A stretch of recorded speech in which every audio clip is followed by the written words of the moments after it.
Сәлеметсіздер ме? Бүгін терминдер туралы өтетін боламыз. Соның ішінде ең бірінші мен түсіндіре кеткім келіп тұрғаны, транспортный экспедиторский компания деген ол не, және логист деген ол кім, қандай істерді атқарады, сол туралы айтқым келіп тұр. Транспортный экспедиторский компания дегеніміз ол жүк тасымалына қатысатын барлық мекемелердің арасындағы посредник, орысша айтқанда, қазақша делдал, Ол қалай посредник? Мысалға, біздің клиенттеріміз ертең Қытай мемлекетіндегі экспедиторлық компаниялар болады көп жағдайда. Өйткені біздің Қазақстан мемлекеті, өздеріңіз білесіздер, барлығын Қытай мемлекетінен алдырады, тауарлардың барлығын, және СНГ-ге де осы Қытай мемлекеті жібереді. Енді ол жақта заводтар бар. Ол заводтар заттарды шығарады. Ол заводтардың әрқайсысының осындай компаниялары бар, экспедиторлық компаниялары бар. Солар енді Қазақстанға жүк әкелу керек болады. Ол үшін бізде Достық және Алтынкөл шекарасы бар, теміржолда.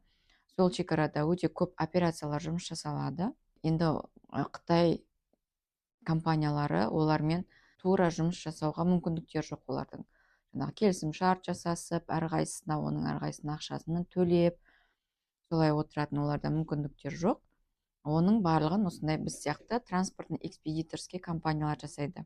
Бір сөзбен айтқанда, А нүктесінен Б нүктесіне дейінгі Қазақстанның ішіндегі барлық жүк тасымалына қатысты мекемелердің шығындарын өтеп, солардың сұрақтарын жауап беріп отыратын осы транспортно экспедиторский компаниялар. Бір терезе арқылы дейді ғой, немесе орысша айтқанда под ключ деп айтып жатады, значит, барлығын жасап беру. Мысалға, станция назначениеге жеткенге дейін сол жүк тасымалына жауапты мекеме.